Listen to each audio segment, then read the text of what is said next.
what business should you start? You might have a lot of ideas kind of floating around in your head right now. And so that's why I want you to complete this week the ideal business roadmap.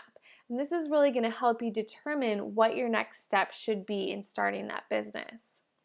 So your first step is going to be writing down all of your interests, and that's why I had you do all your understanding yourself, all your self-reflection in month 1, because now you have all that narrowed down. You know what all your interests are. So I first want you to make a list of what all those interests are. And then I want you to cross out all of the interests you don't love enough to start a business in, because obviously it's important that you really, really love it. Some things, like maybe you're an artist, some things might just be a hobby and you might not want to start a business with it. Obviously, you can make a business as an artist too. So you have to really determine if it's something you love enough to be doing all day, every day, or if it's something you just want to keep as a hobby to really make you happy as well. Number 3 is talking to people and getting ideas. I want you to run your idea by other people and really talk with other people. And that's why networking is so, so important. So even though you're not going through the main course of doing all the networking to find a job, networking really also needs to be on the forefront of your tasks and your plan as an entrepreneur as well, because having a supportive network is so important. I'm a part of a mastermind group. I have a coach myself. I'm a part of a bigger business group, a bigger networking group. It's so important to surround yourself with people, to run your ideas by them, to get their feedback. So that's step 3 on the roadmap. Step 4 then is to create all of your to take all of your ideas that you have so far for your businesses, now that you've gotten to step 4 and you've kind of narrowed them down, crossed some things off after you've talked to people, then I want you to create a list of your pros and cons for all those ideas that are still remaining. And that's going to really help you see, the positives and negatives of each idea still.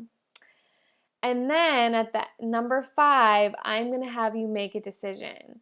One of the coaches I used to work with, Lisa Sasevich, always said, pick a horse and ride it. And that's what's really, really important. I don't want you to go any further, just thinking, oh, maybe should I do this? Should I do that?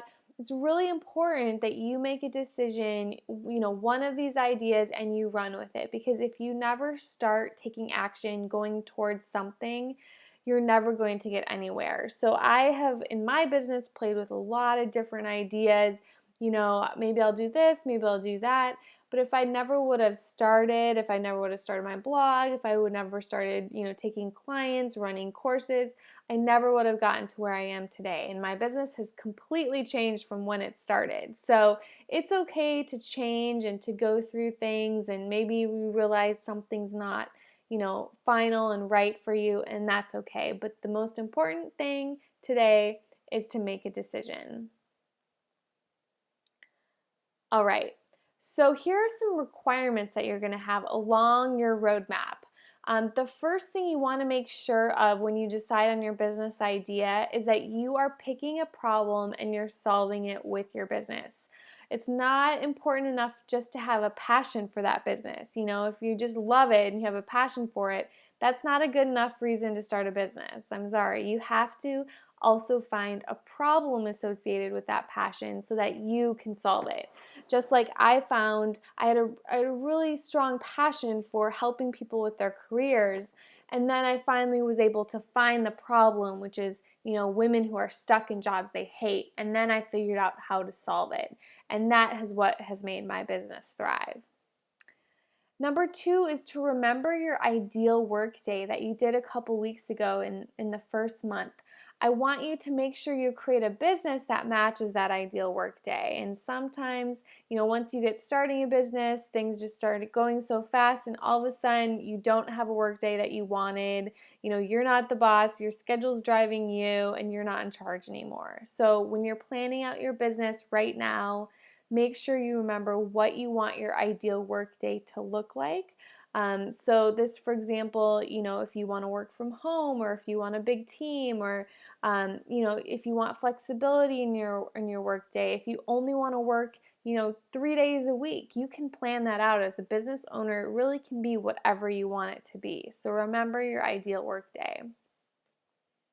And the third requirement when you're creating your roadmap is to make sure you create an asset, not a liability. So you want money going into your pocket. You don't want money coming out. So make sure, when you're thinking of your cash flow, later on we'll get into the financial aspects of starting a business, and how to do that exactly. But right now, I just want you to think of how you can create positive value for your checking account, your bank account, for yourself, instead of creating a liability.